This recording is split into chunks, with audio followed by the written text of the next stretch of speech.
जाए, कोई डॉक्टर बन जाए। हम प्रयास करते हैं, उसके लिए मेहनत करते हैं। मैं आपसे पूछना चाहता हूं कि सैफई परिवार में इतने बच्चे हैं, इतनी बच्चियां हैं, इनका कोई डॉक्टर क्यों नहीं बनता? इनका कोई इंजीनियर क्यों नहीं बनता? इनका कोई वकील क्यों नहीं बनता? इनका कोई प्रोफेसर क्यों नहीं बनता? इनका कोई सरकारी नौकरी क्यों नहीं करता? इसलिए नहीं करता इनका कोई सरकारी नौकरी कि हमारे पुरखों ने इनको 100 साल का रजिस्टर्ड एग्रीमेंट करके रखा है कि आप राज करना और हम आपकी गुलामी करेंगे, हम आपको वोट देते रहेंगे। हमको इन सब बातों को क्या समझने की जरूरत नहीं है? हमको इन सब बातों को जानने की जरूरत नहीं है। आप कभी प्रतिक्रिया नहीं करते, आप कभी बोलते नहीं, आप कहते ठीक है ठीक है ठीक है। अरे क्या ठीक है? क्षमा सोबती उस विलन को जिसके पास गरल हो। क्षमा सोबती उस विलन को जिसके पास गरल हो, और उसको क्या जो दंतहीन, विहीन और निर्बल। पनिया साहब के पीठ पर पैर रख दीजिए और पनिया साहब आपसे ये कहे कि जाओ बच्चों, तुमको हमने आज माफ कर दिया, नहीं तो हम काट लेते, तुम खत्म हो जाते। तो हम लोग जानते हैं कि तो पनिया साहब है, इसके काटने से कुछ होगा ही नहीं। फिर पलट कट के आता है, फिर एक लात और छाती पर रख देता है कि उधर करी का पे तो पनिया साहब तेरे चेहरे ही नहीं है।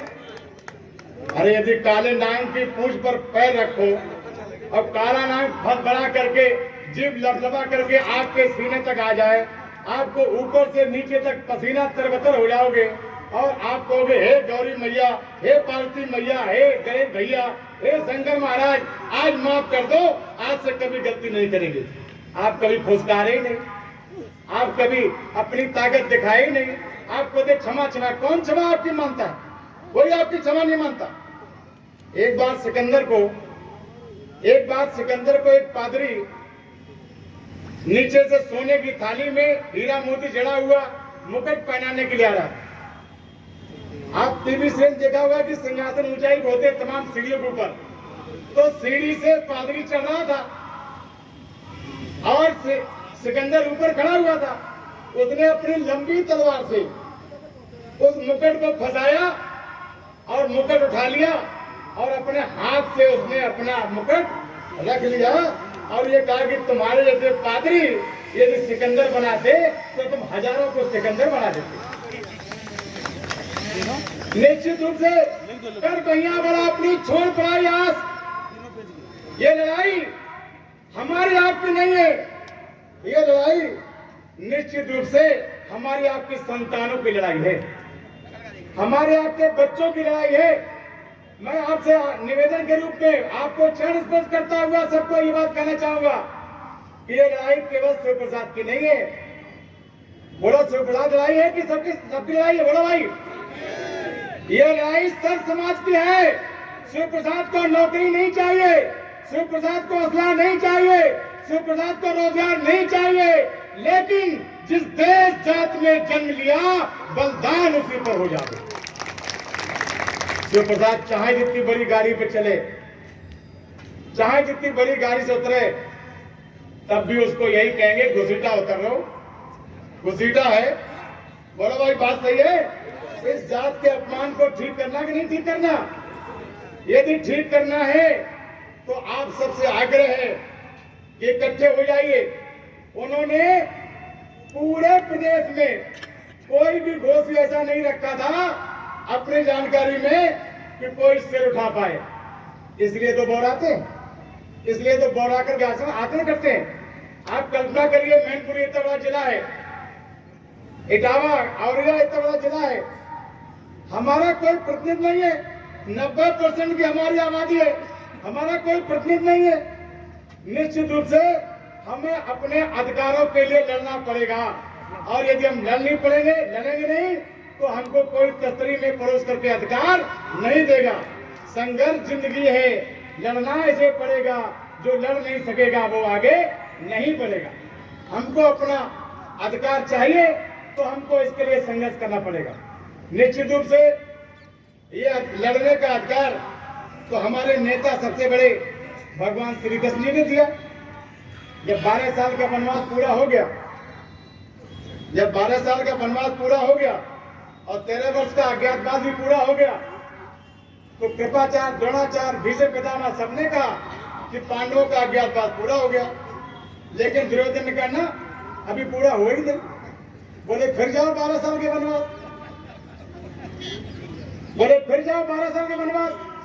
तो एक बार युधिष्ठिर ने मन बनाया, एक बार युधिष्ठिर ने मन बनाया कि क्यों लड़ाई लड़ो, 12 साल की तो बात है।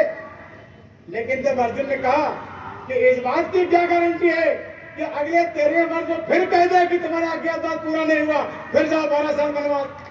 तो गुज़ीदा 12 साल वनवास वनवास वनवास चले जाते रहे और सैबरी वाले भी लगातार राज करते रहे। इसलिए आपको भगवान कृष्ण ने कहा अर्जुन को ललकार कर कि तुम बड़े योद्धा बनते हो, गांडीवधारी बनते हो, हक तो कमजोरों का मारा जाता है, तुम्हारा हक मारा जा रहा है।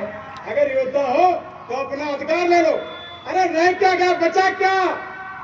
द्रौपदी का चीरहरण हुआ, लाक्षागृह में मारने का प्रयास किया, आप बताइए क्या बचा? दूध कीड़ा में कपट से हराया गया। नौकरियां उनको मिली, ठेकेदारी उनको मिली, नेतागिरी उनको मिली और सब व्यवस्थाएं उनको मिली, सुविधाएं उनको मिली। पूरे प्रदेश में ठेकेदारी होगी, पूरे प्रदेश में विकास कार्य होगा, ठेकेदारी सभी वाले करेंगे। आखिर में कब तक मूक दर्शक देखते रहोगे? अरे कुछ तो सोचिए, चिंतन कीजिए, गुणा भाग लगाइए। जो गुणा भाग नहीं लगाता, जो बैलेंस शीट नहीं बनाता, जो व्यापारी, उसको कभी भी व्यापार में मुनाफा नहीं होता, उसको हमेशा घाटा होता है। एक बार मेरी गाड़ी एक ट्रक के पीछे थी,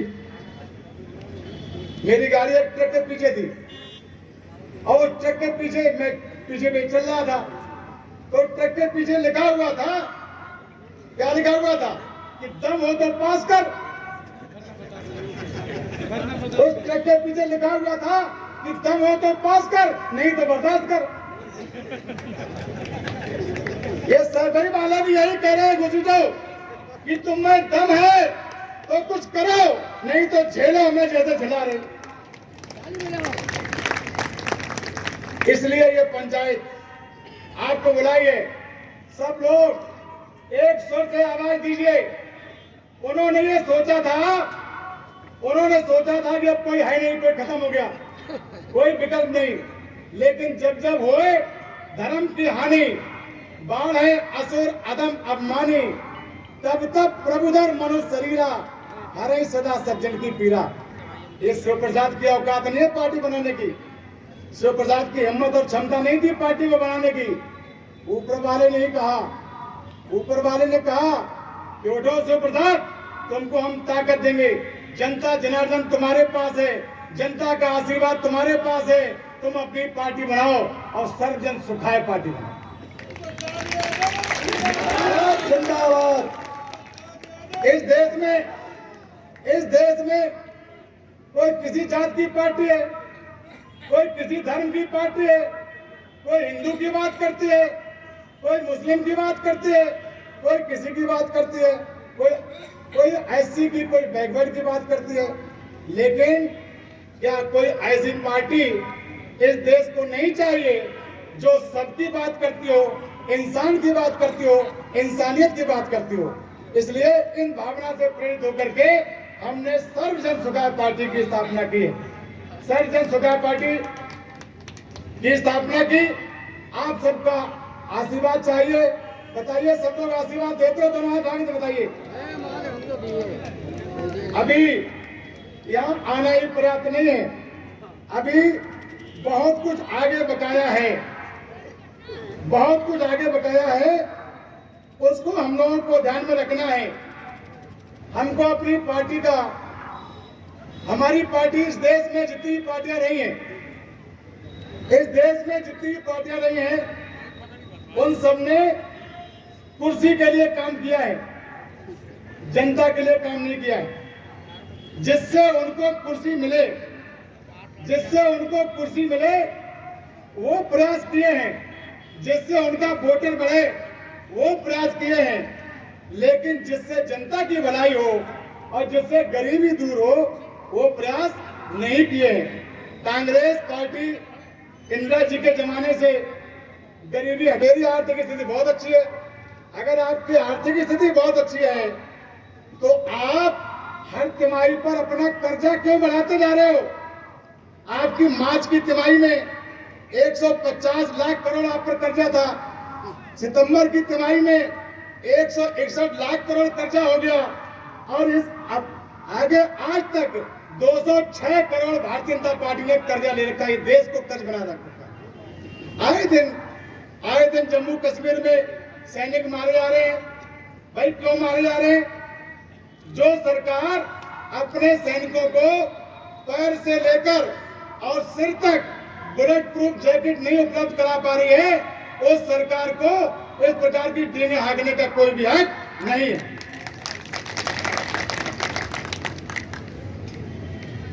खिलाड़ियों का इस्तीफा हो रहा है, खिलाड़ियों का इस्तीफा हो रहा है और खलीफाओं पर माला चढ़ाई जा रही। ताली बजाओ जोर से, बोलो भाई। और कह रहे दबदबा है, दबदबा रहेगा और ऊपर वाला से दबदबा लेकर के आएंगे। ये ऊपर वाले से दबदबा लेकर के आए। आप बुलेट ट्रेन की बात करते हो, 10-10, 12-12 घंटे जो सामान ट्रेनें जो भाई पहले चल रही थी वो ट्रेनें लेट चल रही हैं।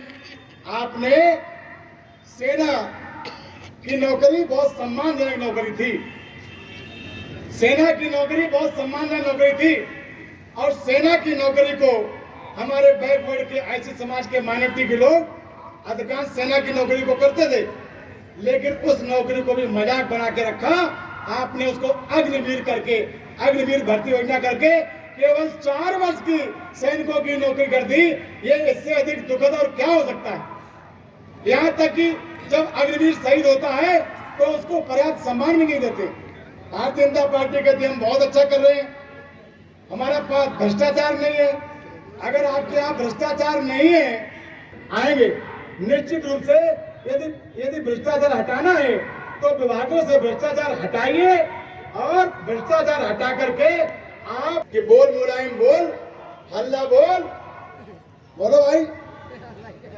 इन्होंने कुछ बोला ही नहीं, इन्होंने केवल हल्ला बोला और हमें ये नारा देना है कि हल्ला बोल हटाना है और भाईचारा लाना है। आप सबसे एक बात कहना चाहेंगे, मैं माननीय अतिथिगणों का ध्यान आकर्षित करना चाहूंगा कि कोई भी घोष यादव मोटरसाइकिल नहीं चलाता, कोई भी घोष यादव ट्रैक्टर नहीं चलाता, कोई भी घोष यादव मकान दुकान जमीन पर कब्जा नहीं करता, कोई भी घोष यादव किसी मां बहन की बेटी पर गलत निगाह नहीं डालता। सैकड़ों बालों की सह पर रोज ट्रेन की डकैती हो रही, कौन पकड़े? यादव पकड़े गए। राजनीति कौन पकड़े गए? यादव पकड़े गए। जमीन पे कब्जा किसने किया? यादव ने किया। मर्डर किसने किया? यादव ने किया।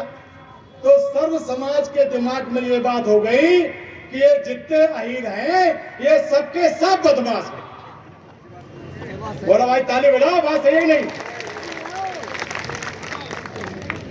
श्री राम नरेश यादव जी के समय जो यादव का सम्मान था, क्या इनकी 4 बार की सरकार बनने के बाद यादव सब सम्मान है? राम नरेश यादव जी के समय अगर कोई गली से यादव जी निकलते थे तो लोग उनको बुला लेते थे और कहते यादव जी आइए चाय पी लीजिए। और अब अगर गली से कोई यादव निकलता है तो मुंह फेर के बैठ जाते कि निकल जाए हट्टा, बिना मतलब को भगवान में फंसे। बोलो भाई, यही छवि है कि नहीं? यही छवि है कि नहीं? हमको इस छवि के साथ जीना है कि नहीं जीना? बोलो जोर से बोलो, इस छवि के साथ जीना है कि नहीं जीना? पूरे यादव समाज के माथे पर सैकड़ों बालों ने हल्ला बोल कलंक लगाया है और जबकि पूरे यादव समाज ने हल्ला बोल नहीं किया है। इसलिए जरूरी है सर्वजन सुखाय पार्टी, इसलिए जरूरी है सर्वजन सुखाय पार्टी। जाके प्रिय न राम वैदेही तजिए काहे कोट बैरीसम यद्यप परम सनेही। जिसको धर्म न्याय सत्य ईमान पसंद नहीं है उसको छोड़ देने में ही भलाई है। आप कहते हम तो जुआ खेलते नहीं, हमको लोग जुआरी क्यों कहते? आप जुआ नहीं खेलते, ये बात बिल्कुल सही है।